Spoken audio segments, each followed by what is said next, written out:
As we all know, in qualitative market research recruitment, as in any other field, it's essential to recognise that the internet has changed substantially over the past few years. The online environment was previously easily understood as an extension of traditional media, but the social media explosion that is Web 2.0 and beyond has completely rewritten the rules. We can see the impact on every online service and every website.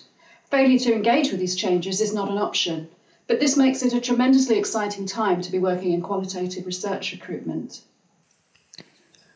Formerly a static and controllable environment, the online space is now truly a two-way dialogue. Social media offers many new opportunities to engage actively with this in a positive way and give your brand a voice and even a face, to manage your image online and respond effectively to opportunities and threats. But it needs careful handling, a responsiveness, authenticity and genuine reciprocity. If you want people to clog their Facebook feeds with your marketing announcements, there has to be something in it for them to want to do so as well. For today's online engagers are not brand loyal the way they used to be. They respond instead to individual products and trends, often with lightning speed, but they can lose interest just as fast. This is as true, incidentally, for the digital immigrants in their 30s and upwards, as it is for the millennials who've never known a non-digital media environment. This new reality can be double-edged for qualitative research recruitment. It's vital that you choose a recruiter who knows how to engage properly with social media without compromising your client's brand or commercial objectives, and without compromising on the traditional customer service skills that you require in a supplier. One potential risk area is lack of control of the recruitment message and materials, particularly when work is outsourced to freelance recruiters. Sometimes sharing information is just too easy, and finding your recruitment criteria posted in full on a blog or your client's identity disclosed can come as a shock, especially if your client's monitoring of the blogosphere is more extensive than your own and they spot it first. This example from a US-based recruiter names the client and the required relationship that the respondent must have to it in order to be successfully selected for the research. Many people are also concerned about the authenticity of respondents sourced via the social web and the possibility of multiple online personas. We contend that this is an extension of the selective presentation we all employ in our offline life. Our clients see a different side of us to that which we share with our families, for example. And Bill Smith's son's teachers know a slightly different Bill than his mates down at the bike shop do.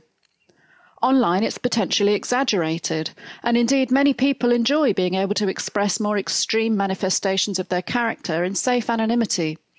Anyone reading Bill's listing with the Master Locksmiths Association might have difficulty recognising Speedy Biker 2 from his forum postings, never mind GSOH looking for curry-eating companion on various dating sites. However, none of these personas are deceptive as such, they're just fragments and aspects of a whole character and individual.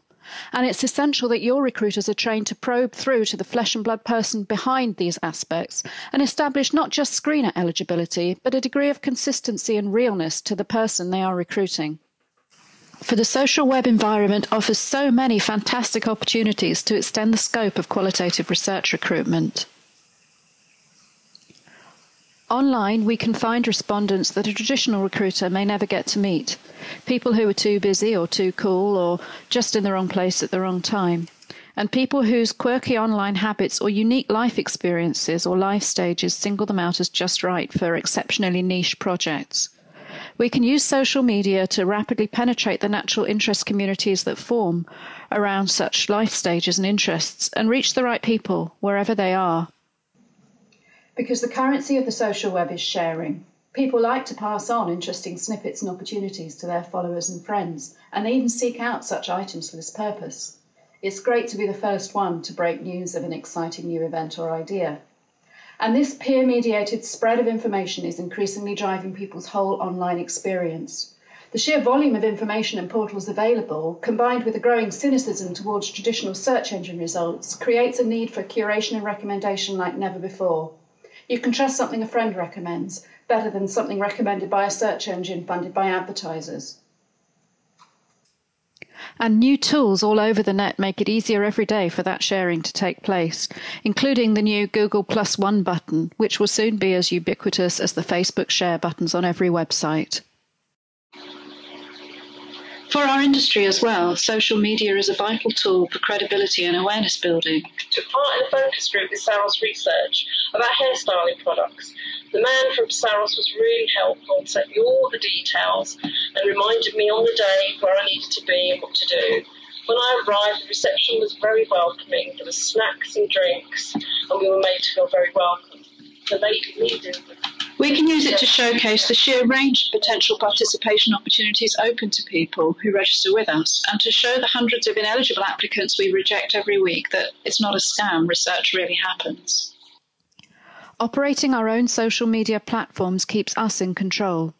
Whilst rapidly moderating any comments that cross the line in disclosing commercially sensitive material, we can still build a raft of participant testimonials where anyone can see genuine feedback from real people like themselves, who've enjoyed taking part and would recommend doing so to their friends. Rather than endlessly worrying that people might not be who they say they are online, the positive side to social media is that we've never had better resources at our fingertips to check out that people are who they say they are. Interviewer intuition can now be underpinned by instantaneous search and analysis of the potential participant's online footprint, and inconsistencies and liars can be far more easily routed, using a combination of technical tools and, of course, good old-fashioned screening and probing. And even simple factual eligibility points can be cleared up in moments. Not sure exactly which variant of shampoo you're using just now? Take a quick snap on your phone and share it with us. Then we'll be able to check straight away whether you're a fit to take part. Of course, the communications technologies available to us today also make it so much easier to manage the logistics of research events. Email, SMS, online calendars and mapping all make it much easier for us to stay on top of breaking news about travel disruption and similar problems and ensure your respondents end up where they're supposed to be at the right time. We can also send updates to your phone or the respondents to help keep on top of any last-minute changes and ensure your fieldwork runs with no problems whatsoever on the night. In conclusion, we feel very strongly that the evolution of the online environment presents tremendously exciting potential for qualitative market research recruitment to break out of its cottage industry traditions and embrace a wider world of greater transparency, reach and accomplishment. This can only benefit the qualitative research industry as a whole and the service we can offer our clients as a result.